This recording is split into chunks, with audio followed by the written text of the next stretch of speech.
नमस्कार, लोकतंत्र में बहुत स्वागत है आपका। मैं हूं आपके साथ नेहा दुबे। दक्षिण के दुर्ग को भेजने के लिए पीएम मोदी इस साल 7वीं बार तमिलनाडु पहुंचे हैं। आज तमिलनाडु के वेल्लोर और कोयम्बटूर के मेट्टपालयम में पीएम मोदी ने चुनावी रैली की और डीएमके कांग्रेस पर जमकर निशाना साधा। पीएम मोदी ने कहा कि परिवारवाद वाली पार्टी कांग्रेस और डीएमके भ्रष्टाचार से घिरी हुई है और ये कभी भी तमिलनाडु का भला नहीं कर सकती। दरअसल मिशन 400 के लिए पीएम मोदी की नजर दक्षिण के 5 राज्यों की 129 सीटों पर है। इसमें भी 39 लोकसभा सीटों वाली तमिलनाडु पर बीजेपी का खास फोकस है। नरेंद्र मोदी ने तमिलनाडु में बीजेपी का परचम लहराने के लिए परिवारवाद, भ्रष्टाचार, किच्चातवु, द्वीप, तमिल भाषा, संस्कृति और हिंदुत्व को बड़ा मुद्दा बनाया है। बता दें आपको कि अब देखना है कि पीएम मोदी का ये चुनावी ब्रह्मास्त्र दक्षिण में बीजेपी का कमल खिला पाता है या नहीं।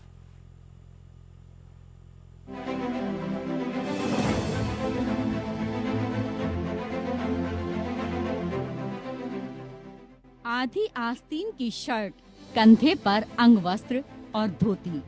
पीएम मोदी की ये वेशभूषा एक बड़ा सियासी संदेश दे रही है। उत्तर में विजय पताका फहराने के बाद बीजेपी ने दक्षिण में अपने अश्वमेघ के घोड़ों को दौड़ा दिया है। दक्षिण के दुर्ग पर कब्जा करने के लिए पीएम मोदी ने बुधवार को तमिलनाडु में स्टालिन के गढ़ में हुंकार भरी। वेल्लोर की जनता के बीच पहुंच पीएम मोदी ने तमिलनाडु की डीएमके सरकार पर जमकर निशाना साधा। उन्होंने कहा कि परिवारवादी पार्टी कांग्रेस और डीएमके भ्रष्टाचार से घिरी हैं और ये कभी भी तमिलनाडु का भला नहीं कर सकती। डीएमके तमिलनाडु को पुरानी सोच में, पुरानी पॉलिटिक्स में फंसाकर रखना चाहती है। पूरी डीएमके एक फैमिली की कंपनी बनकर रह गई है। डीएमके की फैमिली पॉलिटिक्स की वजह से तमिलनाडु के यूथ को आगे बढ़ने का मौका नहीं मिल रहा है। तमिलनाडु के वेल्लोर से पीएम मोदी का काफिला कोयम्बटूर के मेट्टुपालयम पहुंचा। मेट्टुपालयम में पीएम मोदी के निशाने पर कांग्रेस और डीएमके रहे। पीएम मोदी ने कहा कि हमने 25 करोड़ लोगों को गरीबी से बाहर निकाला है, लेकिन देश में दशकों तक सत्ता में रहने वालों ने गरीबी नहीं मिटाई। कांग्रेस और डीएमके ने गरीबों और दलितों को बिजली, घर और पानी से वंचित रखा। डीएमके और इंडी गठबंधन महिलाओं के अपमान में भी पीछे नहीं है। इन्होंने अम्मा जयललिता के साथ कितना गलत व्यवहार किया था। आज भी डीएमके नेता महिलाओं के अपमान में कैसी कैसी भाषा बोलते हैं, ये तो यही वेलूर के लोगों ने ही देखा है।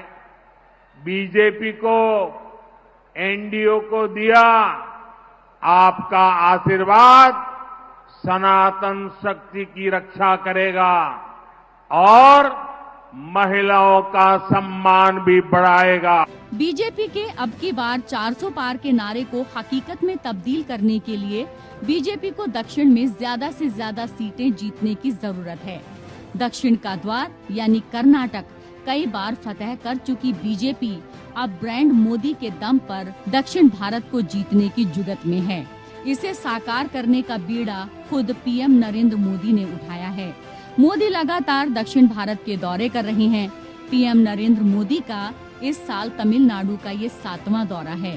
प्रधानमंत्री नरेंद्र मोदी ने तमिलनाडु में बीजेपी का परचम लहराने के लिए किच्चातिवु, तमिल भाषा, संस्कृति, हिंदुत्व और भ्रष्टाचार को बड़ा मुद्दा बनाया है। इन मुद्दों के जरिए पीएम मोदी तमिलों का दिल जीत रहे हैं। दरअसल पीएम मोदी की नजर दक्षिण के 5 राज्यों में पड़ने वाली 129 सीटों पर है, जिनमें से आधे से ज्यादा पर इंडिया गठबंधन मजबूत माना जा रहा है। दक्षिण की इन 129 सीटों में सबसे ज्यादा सीटें तमिलनाडु में हैं, जिनकी संख्या 39 है। इसके बाद कर्नाटक में 28, आंध्र प्रदेश में 25, केरल में 20 और तेलंगाना में 17 सीटें हैं। लेकिन बीजेपी का मुख्य फोकस तमिलनाडु है। यहाँ की 39 में से 23 सीटों पर इस बार भाजपा मैदान में है। सहयोगी दल पीएमके 10 सीटों और तमिल मनीला कांग्रेस 3 सीटों पर चुनाव लड़ रही है। अगर बीजेपी को अब की बार 400 पार का लक्ष्य पाना है तो पार्टी को साउथ की इन सीटों में ज्यादा से ज्यादा सीटें जीतने की जरूरत होगी। यही सियासी रणनीति है जो पीएम मोदी को बार बार दक्षिण के दुर्ग में खींच ला रही है। Bureau report, APN. और इस विषय पे आज हम तफसील से चर्चा करेंगे, समझने की कोशिश करेंगे कि दक्षिण का द्वार भारतीय जनता पार्टी के लिए कितना जरूरी है और कितनी बड़ी चुनौती भारतीय जनता पार्टी के लिए है, क्योंकि दक्षिण में मोदी का ब्रह्मास्त्र अब हम देख रहे हैं। और साथ ही साथ तमिलनाडु में प्रधानमंत्री नरेंद्र मोदी की चुनावी रैली हुई, कोयम्बटूर के मेट्टपालयम में डीएमके कांग्रेस पर निशाना जमकर साधा और वेल्लोर में डीएमके कांग्रेस पर जमकर बरसे प्रधानमंत्री नरेंद्र मोदी। इन तमाम स्थितियों को देखते हुए फिलहाल मौजूदा स्थिति अगर हम दक्षिण की देखें तो भारतीय जनता पार्टी के सामने एक बड़ी चुनौती है। उसका कैसे सामना किया जाएगा ये आने वाला वक्त बताएगा और क्या इसका नतीजा निकलता है ये भी 4 जून को पता चल जाएगा। लेकिन इस विषय पे आज हम तफसील से चर्चा करेंगे। खास मेहमान हमारे साथ मौजूद है, उनसे आपका परिचय करा देते हैं। इस वक्त हमारे साथ रत्नाकर सिंह जी है, प्रवक्ता है भारतीय जनता पार्टी के, बहुत स्वागत है आपका। चंद्रेश सिंह जी हमारे साथ जुड़ गए हैं, प्रवक्ता है कांग्रेस पार्टी के, आपका बहुत स्वागत है। सुमित मेहरोत्रा जी हमारे साथ जुड़ गए हैं, प्रवक्ता है टीएमसी के, आपका स्वागत है। आदर्श कुमार जी हमारे साथ जुड़ गए हैं, राजनीतिक विश्लेषक है, आपका भी बहुत स्वागत है।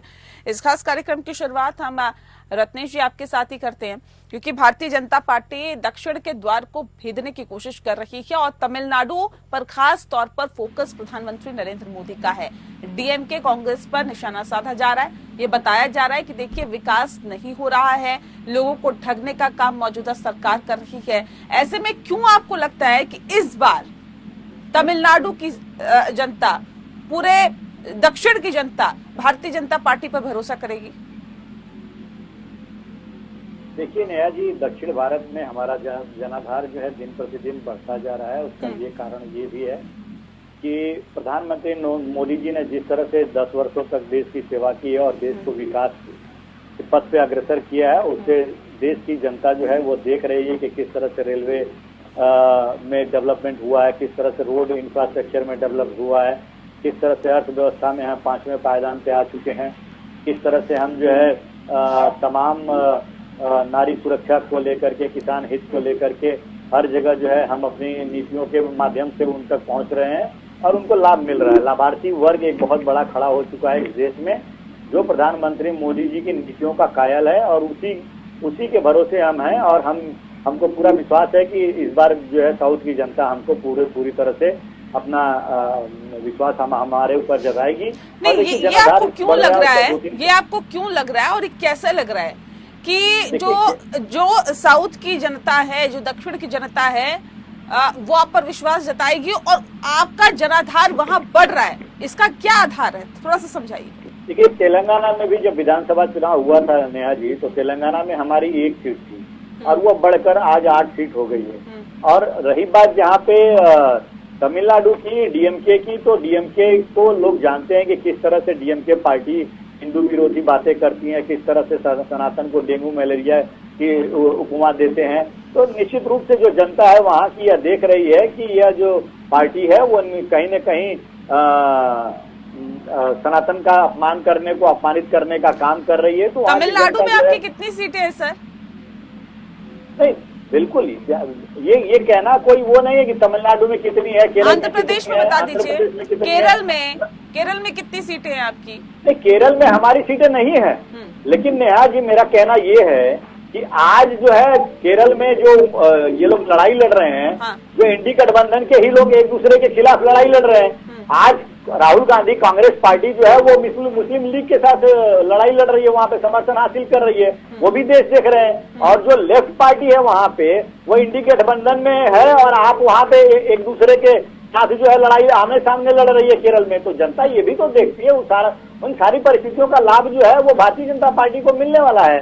तो ये सारी परिस्थितियां कहीं न कहीं बताती है कि जो है इस बार भारतीय जनता पार्टी का जनाधार वहाँ पे निश्चित रूप से बढ़ने वाला है। चंद्रेश जी ये तो कह रहे हैं कि भारतीय जनता पार्टी का जनाधार निश्चित तौर पर साउथ में बढ़ने वाला है, तमिलनाडु में भी सीट आएगी, आंध्रा में भी आएगी, केरल में भी आएगी, और जो 129 सीटें हैं उसमें से ज्यादा सीटें भारतीय जनता पार्टी निकालेगी। देखिए, भारतीय जनता पार्टी के प्रवक्ता अपनी पार्टी के लाइन पर बोलेंगे और अपनी पार्टी के लिए शुभ बोलेंगे, शुभ सोचेंगे, ये सर्वविदित है। लेकिन जमीनी हकीकत अलग। मैंने बार बार आपके चैनलों पर और अन्य चैनलों पर मैं ये हमेशा कहता हूं कि 2024 का लोकसभा चुनाव इस देश में लोकतंत्र की लड़ाई की अंतिम चुनाव, और इस बार मुद्दे पर चुनाव होगा। लोकतंत्र को बचाने के लिए वोट पड़ेंगे। महंगाई और बेरोजगारी का मुद्दा आज के दौर का सबसे बड़ा मुद्दा है।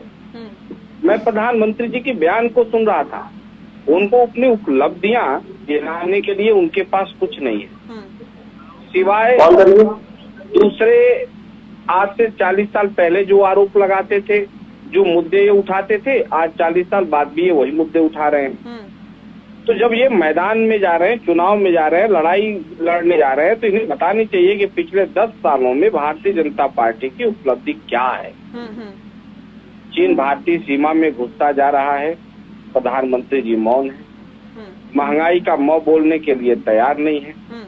डीजल पेट्रोल की कीमतें बढ़ती जा रही हैं। चावल, दाल, आटा, छाछ, लस्सी, मिठाई सब पर इन्होंने जीएसटी लगा रखे। उद्योग धंधे बंद हैं। तो देश ये जान चुका पास चुनाव लड़ने के लिए न मुद्दा है और ना इनको अपनी उपलब्धियां गिनाने के लिए। लेकिन ये तो कह रही है ना कि इनके लिए तो मुद्दा ये है कि डीएमके जो है अंधकार में डूबी हुई है, अहंकार में डूबी हुई है। डीएमके ने राम मंदिर का, कांग्रेस ने राम मंदिर का विरोध किया, यानी कि आप देश हित की बात नहीं करते हैं। ये कह रहे हैं कि मैडम ये बताइए, 2014 से पहले भारत की इकोनॉमी बहुत खराब थी, हम उसको बेहतर स्थिति में लेके आए। ये तो अपनी उपलब्धि के तौर पर देख रहे हैं। ये कह रहे हैं एनडीए सरकार में तमिलनाडु के लोगों के लिए विकास हुआ है, जो केंद्र सरकार की तरफ से योजनाएं भेजी गई थी उसका फायदा मिला है, मौजूदा सरकार का नहीं मिला। मैडम, देश का बच्चा बच्चा जानता है कि 10 साल में इन्होंने कितना विकास किया है। ये किसी से छुपा नहीं है। किसी चौराहे पर जाएंगे, चाय की दुकान पर बात करेंगे, एक ही जवाब आएगा कि यदि बीजेपी धर्म की राजनीति न करे तो एक दिन ये राजनीति में टिकने वाले नहीं है। लोगों की भावनाओं को उकसाकर, बहकाकर, डराकर ये वोट लेने वाली पार्टी है। विकास के मुद्दे पर ये चर्चा करने के लिए तैयार नहीं। जिन मुद्दे पर ये सरकार में आए थे 2014 में, ये बताए कि उनमें से कितने मुद्दे को इन्होंने सॉर्ट आउट किया। इन्होंने 100 स्मार्ट सिटी का नारा दिया, कितना स्मार्ट सिटी बना लिया। 100 दिन में महंगाई कम करने का वादा किया था। महंगाई 2014 के बाद बढ़ी है या घटी है? इन्होंने प्रतिवर्ष 2 करोड़ लोगों को रोजगार देने का वादा किया था। बेरोजगारी बढ़ी है कि घटी है? ये तमाम मुद्दे हैं, जो सवाल हैं, जो देश की जनता सरकार से पूछना चाहती है। बेहतर होता वो तमिलनाडु जाए, कर्नाटका जाए, आंध्र प्रदेश जाए, केरला जाए, कहीं जाए, उत्तर प्रदेश जाए, कहीं जाए। ये तो काशी को क्योटो भी बना रहे थे। तो ये बताएं कि 10 साल में सरकार की उपलब्धियां क्या है। तो मुझे मैं मानता जी 10 सेकंड में जवाब दीजिए जल्दी से, फिर मैं उसके बाद सुमित जी का करूंगी और बाकी मेहमान जी। अगर मैं उपलब्धियां गिनाने जाऊंगा तो शायद 1 घंटा भी कम पड़ेगा इस चैनल में, तब तक डिबेट खत्म हो जाएगा। मैं सार बता देता हूँ। पिछले 10 साल में जब यूपीए का शासनकाल था, उस समय देश की अर्थव्यवस्था वो 12वें पायदान पे थी और 1 पायदान सिर ऊपर बढ़ी थी, 11वें पायदान पे आकर खड़ी हुई थी। और यही एनडीए के कार्यकाल में, मोदी सरकार के कार्यकाल में 11वें नंबर से अर्थव्यवस्था जो है वो 5वें नंबर की हो गई है।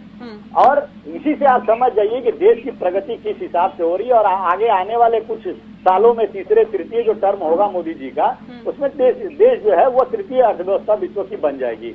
और ऐसे तमाम मुद्दे जो हमने अपने मैनिफेस्टो में वादे किए थे वो सारे हमने पूरे किए हैं। चाहे 370 का दंश रहा हो, चाहे राम मंदिर का मुद्दा रहा हो, चाहे 1 नेशन 1 टैक्स का बात रहा हो, चाहे सीए लागू करने की बात रही हो, चाहे 3 तलाक की बात रही हो, चाहे महिला आरक्षण बिल का, ये तमाम मैं गिनाने लगूंगा तो एक फहरिस्त है मेरे पास। तमाम जो है भारतीय जनता पार्टी ने अपने शासनकाल में इन सारी चीजों को किया है। और किसान सम्मान निधि से लेकर के महिलाओं के लाडली बहन योजना से लेकर के तमाम हर लाभार्थी वर्ग पूरा खड़ा है, करोड़ों जो हमें मोदी जी को सम्मान देता है और मोदी जी को जिताने का काम करेगा। ये क्या बात करेंगे? ये तो सिर्फ नहीं, तो फिर ये कच्चा तिबू तमिल भाषा संस्कृति भारतीय जनता पार्टी का मेन मुद्दा क्यों है? राम मंदिर और सनातन भी भारतीय जनता पार्टी का मेन मुद्दा क्यों है? जब बात आप ये कह रहे हैं कि देखिए हमने तो इतना काम किया, ये तो आपकी उपलब्धि है, ठीक है, अगर आपकी उपलब्धि के तौर पे अगर आप ये देखते हैं आपके अच्छे काम है तो उन कामों को जनता के सामने रखिए ना, बजाय इन तमाम मुद्दों के। नेहा जी, हमारा मुख्य मुद्दा है देश को अग्रणी करना और देश हित में जनहित में काम करना, जो हमने किया है। इन मुद्दों के साथ भी हमारा हिंदुत्व का सबसे बड़ा मुद्दा है, क्योंकि 83% हिंदू जो बहुसंख्यक है इस देश में, उनके हितों की रक्षा करना, उनके धर्म की रक्षा करना, उनकी भावनाओं को, धार्मिक भावनाएं है उनको आहत नहीं होने देना, ये भी हमारी जिम्मेदारी है। और इससे लड़ाई लड़ना, ये क्या बात करेंगे? ये तो अपने मैनिफेस्टो में बहुसंख्यकवाद को खत्म करने की बात कहते हैं। ये तो केरल में जो है मुस्लिम लीग का समर्थन लेते हैं। तो ये सारी ये इनके जो इंडी गठबंधन के जो नेता है वो तो सनातन धर्म को डेंगू और मलेरिया बताते हैं। तो ये सारी चीजों के खिलाफ भी हमारी लड़ाई है। और इसके अलावा भी देश की जनता ने देख रही है ना कि 10 साल में हमने चौवर विकास किया है, सर्वांगीण विकास किया और समावेशी विकास किया है, जिसका लाभ प्रत्येक वर्ग को मिल रहा है। तो वो सारी चीजें भी है। ठीक है सुमित जी, देखिए तो कह रहे हैं कि हमने इतना विकास किया है। अब एक वक्त पे पश्चिम बंगाल में भी नहीं थे, लेकिन पश्चिम बंगाल में इस बार विधानसभा चुनाव में अच्छी खासी सीटों पर इन्होंने कब्जा किया। पिछले लोकसभा चुनाव की भी अगर हम बात करें तो 18 सीटें जीतकर एक ये बताने की कोशिश की कि देखिए पश्चिम बंगाल जैसे स्टेट में जहां भारतीय जनता पार्टी का बिल्कुल वर्चस्व नहीं था, वहां पे भी भारतीय जनता पार्टी कमल खिला सकती है। और अब दक्षिण को भेजने की पूरी तैयारी। नेहा जी, देखिए भारतीय जनता पार्टी के प्रवक्ता, नए प्रवक्ता जो कांग्रेस छोड़ करके भाजपा में भी शामिल हुए हैं और बता रहे हैं, पहले अभी थोड़ी देर पहले तक कांग्रेस की तरफ से मोदी जी को गाली देते थे, खूब सुनाते थे, खूब करते थे। रत्नाकर भाई हमारे जी, इनका मुंह नहीं ढकता था। श्री रामचंद्र जी का विरोध करेंगे, उनके प्राण प्रतिष्ठा का न्योता ठुकराने का काम करेंगे तो कोई हिंदू आपके साथ नहीं रहेगा। जी, इस बात को आप लिख लीजिए, आपको विदित होना चाहिए मैं किस मुद्दे पे कांग्रेस को। रत्नाकर भाई थोड़ा तो सब्र रखिए, यही चीज है। देखिए उत्साहित नहीं होना चाहिए इतना। कभी कभार जब ज्यादा किसी को खुशी मिल जाती है ना, जब ज्यादा किसी को चीज मिल जाती है तो उससे आदमी की तबियत खराब हो जाती है। एक कहावत है, हकीकत ये है, ज्यादा मिल जाता है। आपके पठान बहुत बड़ा करा कि हमने काम करा है। मान्यवर 10 साल में आप बताइए बहुसंख्यक के लिए आपकी गवर्नमेंट ने क्या काम करे, बताइए 10 साल में क्या काम करे।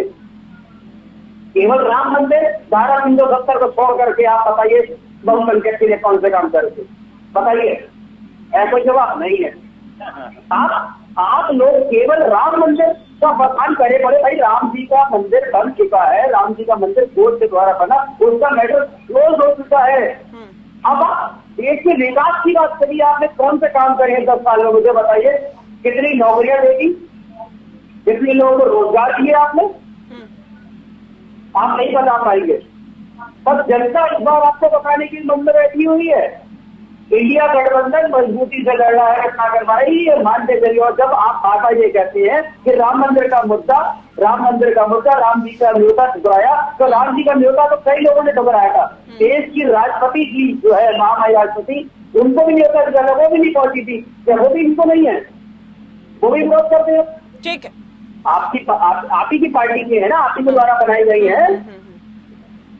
राष्ट्रपति सर देश का होता है, किसी पार्टी का राष्ट्रपति नहीं होता है सुमित जी, राष्ट्रपति देश का होता है। ठीक है, आदर्श कुमार जी का मैं रुक कर लेती हूँ। आदर्श जी, दक्षिण किसी भी पार्टी के लिए, क्योंकि खास तौर पे अगर हम भारतीय जनता पार्टी की बात करें, 400 पार की बात कर रहे हैं, और ऐसे में अगर 400 पार करना है तो दक्षिण कितना जरूरी आप समझते हैं? देखिए, सबसे पहले तो दक्षिण का जो ये पूरा क्षेत्र है नेहा जी, वो पीएम मोदी के लिए शुरू से निशाने पे रहा है। क्योंकि अब तक उत्तर भारतीय राज्यों में जो बीजेपी की पकड़ रही है उससे भली भांति हम सभी वाकिफ हैं। बिहार, यूपी, मध्य प्रदेश, राजस्थान, इन सब में उन्हें बखूबी पता है कि किस तरीके से किन मुद्दों को सामने रखना है, जनता से किस तरीके से संवाद करना है, उन्हें कौन कौन सी बातें समझानी है, कौन कौन से मुद्दे वहां पर प्रभावी होंगे, ये बीजेपी को अच्छी तरह मालूम है। लेकिन दक्षिण के जो राज्य हैं वो कहीं न कहीं बीजेपी की पकड़ से दूर रहे हैं और प्रधानमंत्री मोदी के ऊपर इस बार बड़ी चुनौती है कि कैसे वो दक्षिण के राज्यों में अपनी उपस्थिति मजबूत करते हैं और इसका जो एक नए सिरे से आप कहेंगे कि संकेत जो है काफी पहले से मिल रहे हैं, चाहे वो नए संसद भवन के उद्घाटन के मौके पर आपने देखा हो या फिर राम मंदिर का जब शिलान्यास हुआ या जिस तरीके से शुरुआत हुई, आप एक तरीके से कह सकते हैं, तो वहां से पहले वो रामेश्वरम गए। तो दक्षिण के राज्यों के ऊपर उनकी गहरी नजर रही और वो शुरू से इस बार जिस तरीके से मुझे लगता है 6-7 बार दौरे कर चुके हैं, तो ये जो संकेत शुरू से मिल रहे थे कि इस बार प्रधानमंत्री मोदी दक्षिण भारतीय राज्य जो है उनमें से भी ज्यादा से ज्यादा सीटें निकालने की कोशिश करेंगे, उनकी सीटों में अंतर हो सकता है क्योंकि वो क्षेत्र ऐसा ही है कि जैसे क्रीज पर आगे बढ़ करके कोई बैट्समैन खेलना चाहता है, वो जानता है कि हो सकता है रन मिलेगा नहीं मिलेगा, हो सकता है कि वो उसमें कामयाब हो पाए या नहीं हो पाए, लेकिन कहीं न कहीं अपनी सीमा से आगे बढ़ करके जाना, कहीं न कहीं एक जो सेफ जोन था उसको छोड़ करके दक्षिण भारतीय राज्यों में इतनी ज्यादा मेहनत करना, वो कहीं न कहीं ये इस बात का संकेत है कि वो ये मान करके चल रहे हैं कि उत्तर भारतीय राज्यों में तो सीटें आ ही रही है, हमें जो 400 पार का आंकड़ा जो उनका एक जिसे आप कह सकते हैं कि उन्होंने एक स्लोगन दिया है या बीजेपी का जो स्लोगन रहा है, तो उसको अगर पूरा करना है। ये बताइए, ये राम मंदिर, सनातन हिंदुत्व का कितना प्रभाव आपको लगता है कि दक्षिण में पड़ता हुआ दिखाई देगा, क्योंकि जिसका जिक्र लगातार किया जा रहा है सनातन, हिंदू, राम मंदिर, क्योंकि उत्तर भारत में इसका असर पड़ेगा, इसमें कोई दो राय नहीं है और पड़ता रहा है। राम मंदिर का मुद्दा भारतीय जनता पार्टी का कोई आज का मुद्दा नहीं है, ये बरसों से राम मंदिर का मुद्दा उठाते हुए भारतीय जनता पार्टी आ रही है, लेकिन आज जब राम मंदिर बन गया है तो इसको उठाया भी जा रहा है, उसको भुनाया भी जा रहा है। दक्षिण पे इसका असर पड़ेगा क्या? बिल्कुल, इसलिए मैं आपको बता दूं कि दक्षिण भारतीय राज्यों में मंदिरों की एक जो है समृद्ध परंपरा रही है और हम सभी जानते हैं कि दक्षिण भारतीय मंदिर जो हैं वो धर्म के कितने बड़े केंद्र हैं, संस्कृति के कितने बड़े केंद्र हैं। आज भी आप देखेंगे कि इवन दिल्ली एनसीआर के भी जो दक्षिण भारतीय मंदिर हैं उनमें बहुत एक तरीके से विधिवत, अगर विधि विधान की बात करें तो गहरे विधि विधान के साथ पूजा होती है। तो प्रधानमंत्री मोदी ये जानते हैं कि अगर धर्म को सही तरीके से जोड़ करके वहां के लोगों को ये बताया जाता है, अकेला धर्म नहीं बल्कि कुछ स्थानीय मुद्दे भी हैं, अगर उन्हें इस बात को समझाया जाता है कि हम अगर सत्ता में आते हैं तो धार्मिक स्थलों, धार्मिक मंदिरों के साथ साथ कुछ जो आपके स्थानीय मुद्दे हैं उन पर भी बात करेंगे। तमिल भाषाई जो इंडियन लैंग्वेजेज पे जो बीजेपी का जोर रहा है, तो उसको लेकर के भी प्रधानमंत्री मोदी वहां बात करते हुए नजर आते हैं और वो स्थानीय मुद्दों पे भी जोर देते हैं। और विपक्ष के लिए एक बड़ी चुनौती है, विपक्ष के साथ एक प्लस पॉइंट ये है कि उनके पास जो इतिहास है, जो अब तक वो सीटें जीतते रहे हैं, उनके जो कार्यकर्ता हैं, वो उनका सबसे स्ट्रॉन्ग पॉइंट है। अब उनके लिए चुनौती ये है कि अपने कार्यकर्ताओं को किस तरीके से वो एकजुट रखते हैं, अपने वोट बैंक को सुरक्षित रखते हैं, ये उनके लिए भी चुनौती है कि वो चुनौतियों का भी हम जिक्र करेंगे, क्या कुछ कठिनाइयां आ सकती है भारतीय जनता पार्टी के सामने, उसका भी जिक्र करेंगे। और अब क्योंकि मुकाबला मुश्किल है, अब एक तरफ गठबंधन है तो दूसरी तरफ एनडीए गठबंधन, एक तरफ इंडिया गठबंधन, दूसरी तरफ एनडीए गठबंधन, कौन कितना मजबूत होगा दक्षिण में? रत्नेश जी, मैं सीधा रुख आपका कर लेती हूँ। सर, सवाल इस बात को लेकर कि आप कहते हैं, भारतीय जनता पार्टी कहते हैं, प्रधानमंत्री नरेंद्र मोदी कहते हैं कि अब की बार 400 पार, बिना दक्षिण के 400 पार करना मुमकिन नहीं। लेकिन एक तरफ अगर देखा जाए तो भारतीय जनता पार्टी बहुत ज्यादा उसकी जड़ें साउथ में कमजोर है।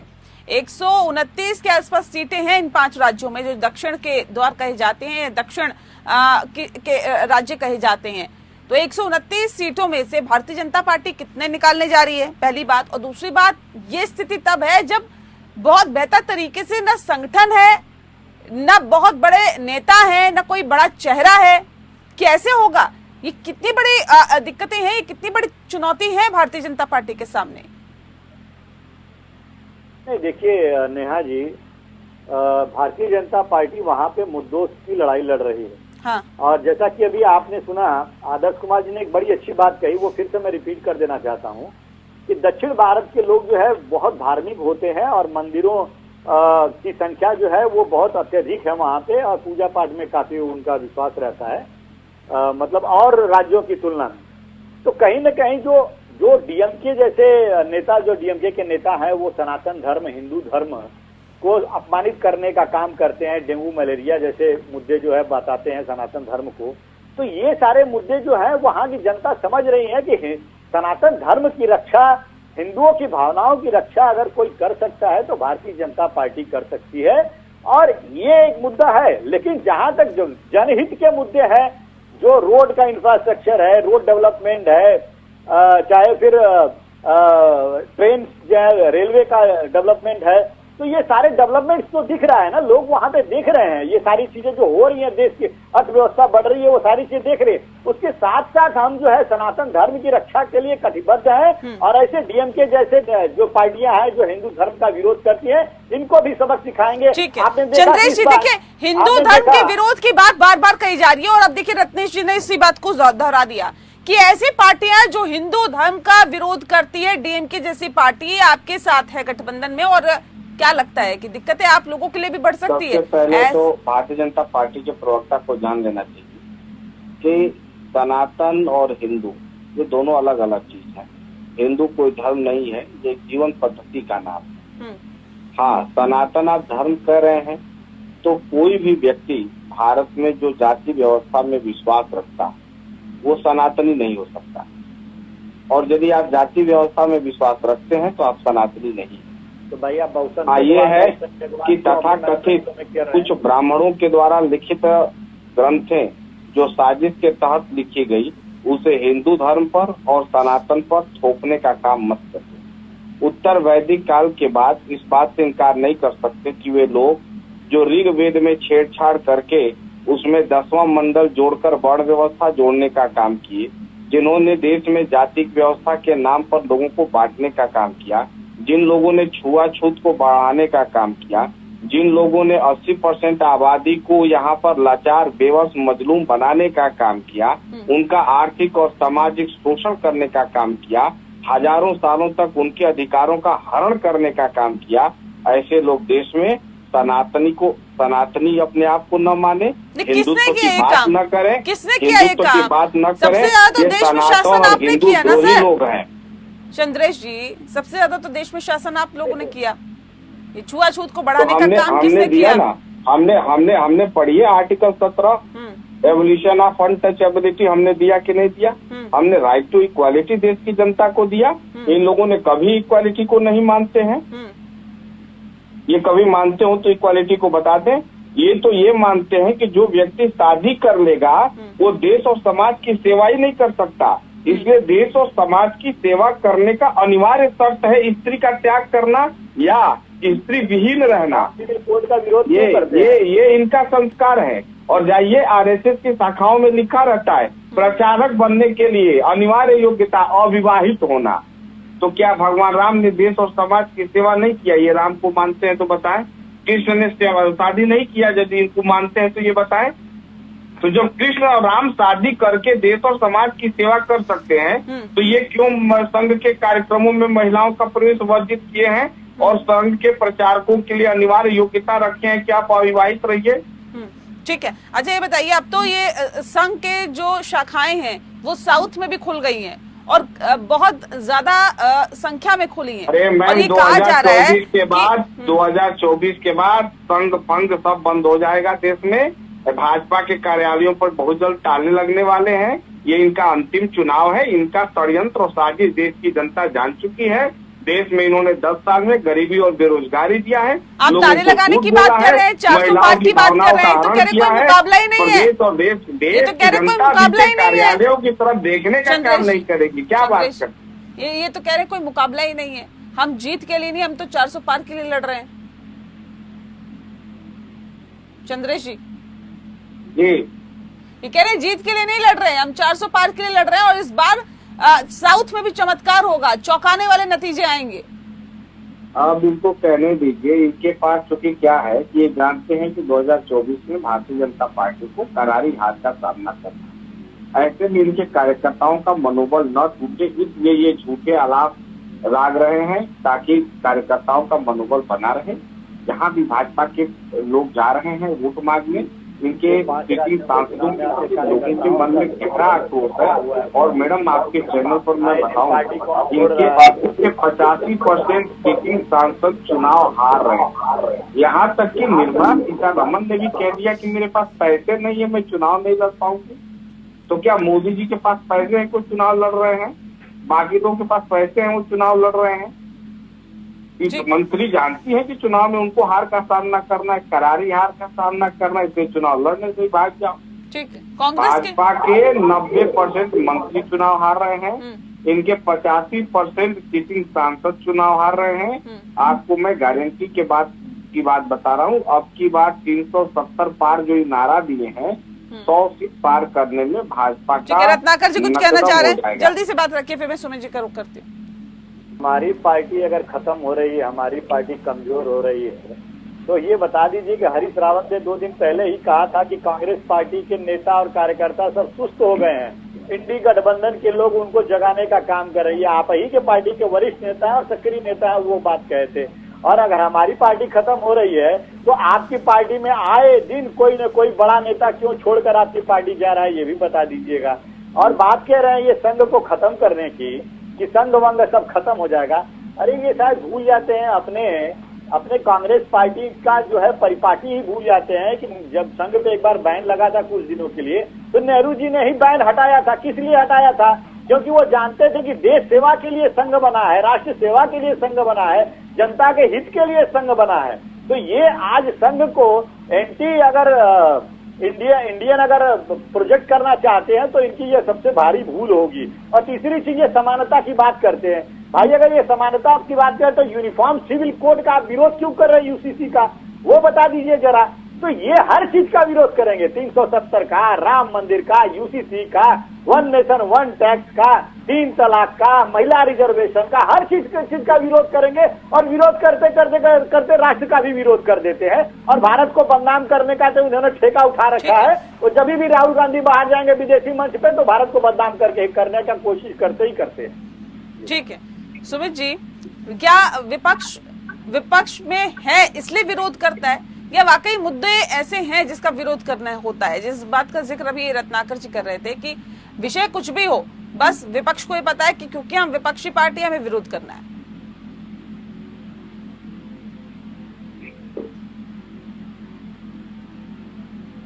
सर आवाज नहीं आ रही आपकी, सुमित जी अनम्यूट करिए प्लीज। आज भाजपा में जरूर चलेगा रत्नाकर भाई, हमारे पता नहीं किस दुखी मन पे गए हैं कि भाई कांग्रेस नहीं आ रही, भाजपा आ रही है। 400 पार का नारा दिखाया है मोदी, नेगेटिव एक टारगेट सेट करा है उन्होंने। पर आपको बता दें 400 पार नहीं है भाई, इन्होंने टारगेट तो हरिद्वार में भी सेट करा था। 200 पार हुआ क्या आपके सामने है, वही सीटें तो बढ़ी ना सर, सीटें तो बढ़ी ना, नहीं सीटें तो बढ़ी ना। कितनी सीटों पे थी भारतीय जनता पार्टी पश्चिम बंगाल में, बताइए ना। 70 से ज्यादा सीटों पर है। सरकार तो नहीं, रत्नाकर भाई मेरे को कम्प्लीट करने की, फिर आप बोलिएगा क्योंकि आपके पास कांग्रेस का बड़ा अच्छा डाटा है, हमें मालूम है अच्छा डाटा है। वो बुराई करने का आप नजर में है, क्या लीजिए तो कोई बुराई नहीं है। क्योंकि आज मन में आपके भी जो है, जैसे आप अभी बड़ा भारी हिंदूवादी और सनातनी धर्म के ऊपर बोल रहे थे, इससे पहले आप कांग्रेस की तरफ बैठे थे तो इसी चीजों का आप बड़ा विरोध करते थे। जैसे आपके माननीय प्रधानमंत्री जी 2014 में चुनाव से पहले जिन योजनाओं का विरोध करा था, आज सबसे पहले वही लागू करने का काम करा था। आधार कार्ड के ऊपर सबसे पहले माननीय प्रधानमंत्री जी ने इसका विरोध करा था, नहीं करा था, कराइए रत्नाकर भाई। और आज सबसे पहले आधार कार्ड को कंप्लीट उसके बाद लागू करने का काम करा है। क्यों करा है? कई चीजों का उन्होंने विरोध करा, उसी को सबसे पहले लेकर के आया। और रही बात आज देश की, तो रत्नाकर भाई देखिए ये देश है, आप अभी हिंदू रात लाभ रहे हो ना, 9.25 करोड़ देशवासियों, हमारे देश के प्रधानमंत्री कहते 9.25 करोड़ देशवासियों मुझे जिताइए। 80 करोड़ जनता को तो भूखमरी के नीचे लेकर के आ गए हैं, अनाज फ्री, तो पता नहीं कितनी चीजों में 80 करोड़ जनता को पहले ही लाचार बना चुकी है। ये क्या रहे, न नौकरी है न रोजगार है। 15 लाख खाते में आ जाएंगे, कितना काला धन है, आ गया क्या नहीं आया। जो देश के भगोड़े देश लूट के भागे थे, क्या वो वापस आ गए? नहीं आए। किस मुंह से आज जनता के बीच में जाके। और रही आज घोटालों की बात, कितने घोटालेबाज आपके संग में आ गए, चाहे वो कांग्रेस के चाहे किसी पार्टी के, आपके संग में आपकी मौजूदगी में जुड़ गए, क्या वो साफ हो गए? क्या मुझे आप बताइए, उनके ऊपर कार्रवाई कब होगी? देश के प्रधानमंत्री इतने ही ईमानदार हैं तो उनके ऊपर कार्रवाई कब कराएंगे? ठीक है, कार्रवाई कराइए। आदर्श जी, मैं भी आपका बात सुनूंगा, आप कार्रवाई कराइए। आप जो विपक्ष के नेताओं के ऊपर कार्रवाई कर रहे हैं, चाहे अरविंद केजरीवाल हो, जितने भी इंडिया गठबंधन के जितने नेताओं के ऊपर कार्रवाई कर रहे हैं, कहीं ना कहीं सरकार एक स्थिर नहीं रहती है। देश में बदलाव जरूर होता है, ठीक है, और जिस दिन बदलाव हुआ तो नंबर आपका भी आएगा, ठीक है, आप लोगों का भी आएगा। जिस तरीके से आप लोगों ने विपक्ष के नेताओं को उठा करके एक करके अंदर डालने का काम कर ठीक है, डालिए ना। आपके आदर्श जी, अब सवाल ठीक है, ये बताइए कि कितना मुश्किल फिलहाल लग रहा है और क्या चुनौतियां, क्या कठिनाइयां भारतीय जनता पार्टी के सामने है? क्योंकि अभी ये जो दूसरा विपक्षी गठबंधन है वो गठबंधन की तरह लड़ रहा है। यहाँ पर एनडीए गठबंधन है तो इंडिया गठबंधन भी है, और दक्षिण में क्या लगता है कि बहुत ज्यादा आसानी भारतीय जनता पार्टी के लिए होगी, क्योंकि संगठन मजबूती के साथ खड़ा करना, वहां पे कार्यकर्ता नेताओं को आगे बढ़ाना और हर स्तर पे काम करना होगा भारतीय जनता पार्टी को। लगातार 6-7 बार तमिलनाडु पहुंचे प्रधानमंत्री नरेंद्र मोदी, कच्चा दीवू जैसे तमाम और मुद्दों को भी उठाया, लेकिन क्या ये काफी है दक्षिण को भेदने के लिए या दक्षिण में अपनी सीटों को ज्यादा निकालने के लिए? देखिए नेहा जी, सबसे पहली बात ये है कि मैंने पहले भी कहा कि दक्षिण भारतीय राज्य में जो बीजेपी की स्थिति है वो जाहिर सी बात है कि पहले उनकी स्थिति मजबूत नहीं रही है। दक्षिण भारतीय राज्यों को वो पहले गिनते नहीं थे, इस लिहाज से नहीं गिनते थे कि उन्हें लगता था कि उत्तर भारतीय राज्यों से अगर सीटें आ जाएंगी तो वही काफी है, और वो एक हकीकत भी है। लेकिन जो मौजूदा परिप्रेक्ष्य है, जो मौजूदा स्थिति है, उसमें जब 400 पार का जो है स्लोगन दिया जा रहा है तो उनके लिए ये बेहद जरूरी है कि वो अधिकतम सीटें जीतने का प्रयास करें।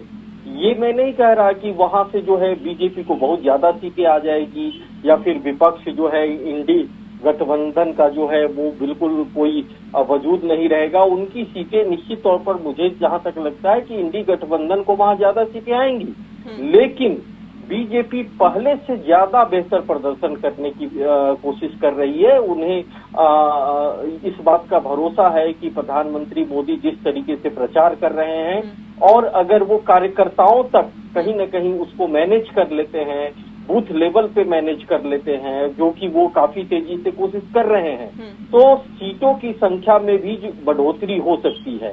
तो ये कोशिश जो है बीजेपी की है, और बीजेपी मुझे ऐसा लगता है कि पहले की तुलना में निश्चित तौर पर ज्यादा सीटें इस बार जीतेगी, लेकिन कितनी जीतेगी ये वाकई देखने वाली बात होगी। लेकिन रत्नाकर जी, एक सवाल का जवाब आप दीजिए कि अब 10 सालों से वो प्रचार, अब ये तीसरी बार हैट्रिक मारने की बात यहाँ पर की जा रही है कि भारतीय जनता पार्टी एक बार फिर से आएगी, लेकिन कैसे आएगी?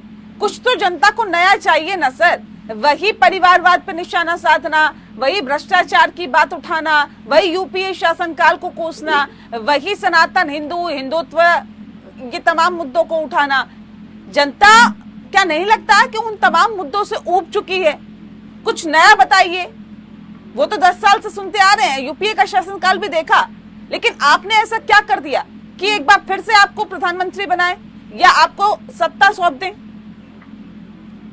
देखिए नेहा जी, प्रधानमंत्री नरेंद्र मोदी जी ने इस देश की और इस देश की जनता के लिए बहुत सारे काम किए, बहुत सारे नीतियों को लागू किया है, जिसका लाभ सीधा जो है देश की जनता को मिल रहा है। और वह किस तरह से मिल रहा है वो सब पूरा देश देख रहा है। उज्ज्वला योजना के तहत 7 करोड़ जो है सब्सिडाइज्ड गैस सिलेंडर वाले कनेक्शन दिए गए हैं। आयुष्मान भारत योजना की तरह के तहत जो है 5 लाख जो है मेडिकल फ्री जो है इनको इंश्योरेंस दिया गया है। वैसे ही किसानों को किसान सम्मान निधि दिया गया है। किसान सम्मान निधि तो वो साउथ में मिल रहा है या नहीं मिल रहा है, ये एक बड़ा सवाल है ना।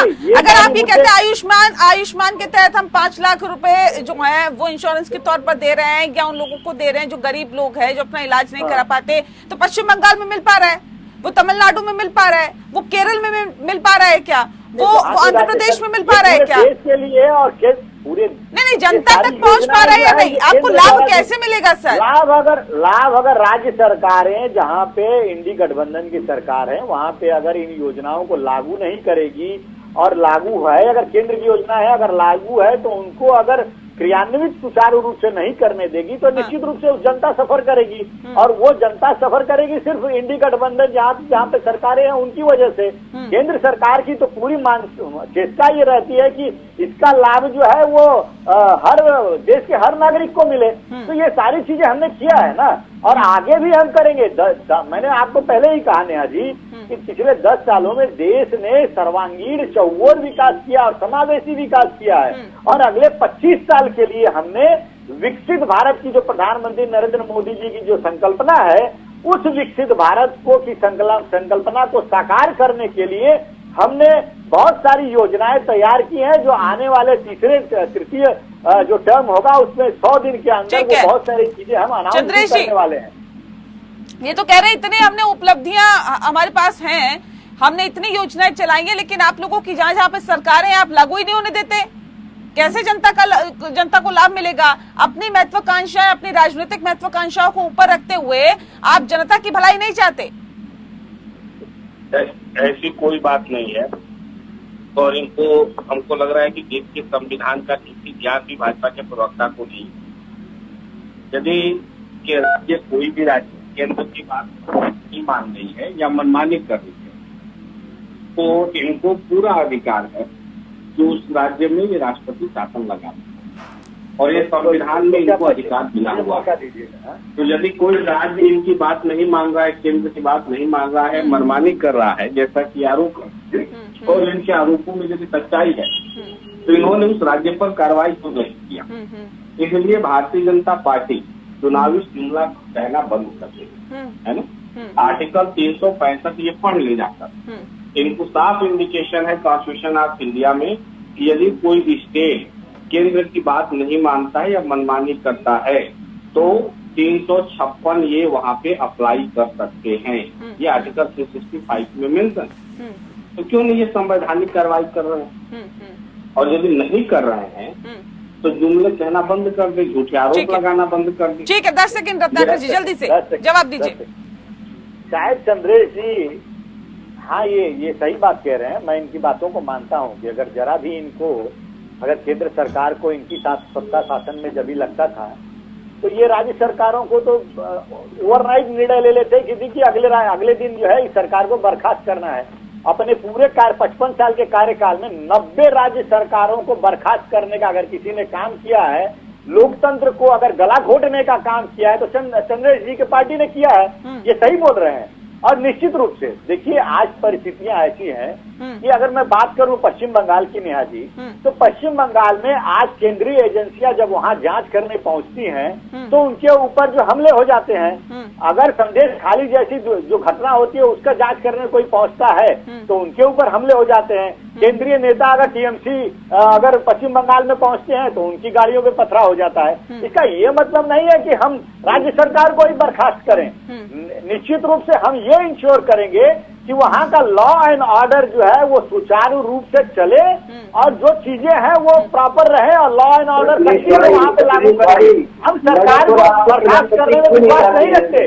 कारण उसका ये है कि हम लोकतंत्र पर विश्वास करते हैं और लोकतंत्र की मर्यादा नहीं करते हैं। चुनी हुई सरकारों को बर्खास्त तभी करते हैं पूरी तरह से निकम्मी हो जाती है, करते हैं। वहाँ की महिलाओं का दर्द क्यों नहीं सुनते हैं? वहाँ पे भी तो 200 दिन से ज्यादा घटनाएं हो चुकी है। मणिपुर क्यों नहीं जाते हैं भाई? मणिपुर कब जाएंगे? चुनाव निपटने के बाद वहाँ पे आपके नेताओं को पकड़ कर जनता धोने का काम कर रही है। लेकिन एक बात ये तो है ना सुमित जी, अगर केंद्र की तरफ से कोई भी योजना चलाई गई है तो क्या उसे राज्य सरकारों को नहीं इम्प्लीमेंट करना चाहिए, अपने राज्य में करना चाहिए ना? अगर पश्चिम बंगाल में उस योजना का लाभ जनता को नहीं मिल पा रहा है तो ये जनता तक अगर वो योजना नहीं पहुंच रही तो क्या फायदा ऐसी योजनाओं को चलाने का जिसका लाभ ही जनता को नहीं मिलता? और एक ही राज्य से अछूता क्यों रहे? ये दक्षिण ही उससे अछूता क्यों रहे? नेहा जी, हमारे रजनीश भाई बड़ी अच्छी अच्छी बातें कही उन्होंने कि केंद्र की योजना, अरे भाई केंद्र की कौन सी योजना? किसान योजना। किसान योजना आपने कहा था हम किसानों की 2022 में आय दोगुनी कर दी है, कर दी क्या? और जब राज्य सरकार आपसे बेहतर सुविधा दे रही है किसानों को तो हम आपकी योजना सुने। आप 6,000 रुपये साल दे रहे हो, हम 12,000 रुपये साल दे रहे हैं पश्चिम बंगाल के अंदर, आपको मालूम है? और एक 5 लाख वाली हेल्थ योजना वहां पे भी लागू है दीदी की। ठीक है, ठीक है, देखिए सीधे सीधे कहा जा रहा है कि आपसे बेहतर हमारी योजना है, उन योजनाओं का लाभ मिल रहा है, तो फिर क्या जाके आप बताइएगा कि हमने क्या चला दिया, हमने कौन सी योजना चला दी जिससे जनता यानी कि दक्षिण जो है वो सीधे सीधे लाभान्वित हो रहा है? नहीं हो रही कोई भी आपकी योजना है वहाँ पे लागू। रत्नाकर जी, किसानों को मार डालने का काम कराया आपने। नेहा जी, जो भी योजनाएं होती है केंद्रीय योजनाएं होती हैं, कोई दक्षिण भारत के लिए उत्तर भारत के लिए अलग अलग से नहीं होती है। मेरा सीधा सा कहना है कि उत्तर भारत में आपकी सरकारें हैं जहां पर आपकी चलाई हुई योजनाओं को लागू किया जा रहा है, लेकिन जब आप दक्षिण की बात करते हैं और दक्षिण में अपना कमल खिलाने की बात करते हैं तो ये कैसे मुमकिन है? क्या बताइएगा, क्या हो रहा है या हम क्या कर रहे हैं ऐसा? अगर मैं बात करता हूँ किसान सम्मान निधि की, तो वो दक्षिण भारत के भी किसानों को भी उससे लाभान्वित होते हैं और उत्तर भारत के किसान भी लाभान्वित होते हैं और ये पैसा डायरेक्ट किसानों के अकाउंट में जाता है। तो ये कहना कि केंद्र की योजनाओं के को लाभान्वित नहीं हो रहे हैं दक्षिण भारत के लोग, ये बिल्कुल गलत है। जो भी पॉलिसीज बनी हुई है, जो भी नीतियां बनी हुई है, पूरे देश की जनता के लिए बनी हुई है, दक्षिण भारत के लोगों के लिए भी, उत्तर भारत के लोगों के लिए भी बनी हुई है और उसका लाभ सबको मिल रहा है। आयुष्मान योजना में क्या वहाँ पे ट्रीटमेंट नहीं हो रहा है क्या? उज्ज्वला योजना में क्या वहाँ की माताएं बहनों को गैस चूल्हे नहीं मिल रहे हैं क्या? तो ये सारी योजना हर जगह मिल रहा है। इनका कहना 400 सेंट्रल हुआ करता था, यूपी गवर्नमेंट में, आपकी गवर्नमेंट में, जब आप कांग्रेस में, आपको मालूम है 400% आप 1100% हो गया है। लूटने का काम नहीं कराया आपने। अब मैं बता दूं नेहा जी, अब शायद इनको ज्ञान की कमी है, ज्ञान की कमी तो कभी तो है, आपको बहुत ज्यादा ज्ञान होते भाई। नहीं, इसमें ऐसे आरोप मत लगाइए ना प्लीज। सब बहुत ज्ञानी हैं, सब बहुत हमारे लिए सम्मानित है, इस तरह से नहीं कि किसी को ज्ञान की कमी है, सब बहुत अपनी नॉलेज लेके बैठते हैं। नहीं प्लीज ऐसे एक दूसरे पे निजी मुद्दे की बात करिए। ठीक है रत्नाकर जी। देखिए नेहा जी, 400 450 में सब्सिडाइज गैस सिलेंडर मिलते थे कभी भी यूपीए के शासनकाल में, और आज भी हम उज्ज्वला योजना के तहत 550 रुपए में सब्सिडाइज गैस सिलेंडर देते हैं। नॉन सब्सिडाइज गैस सिलेंडर सभी भी इनके शासनकाल में 800-900 रुपए में मिलते हैं। आज भी हमारे यहाँ 1000-1200 रुपए में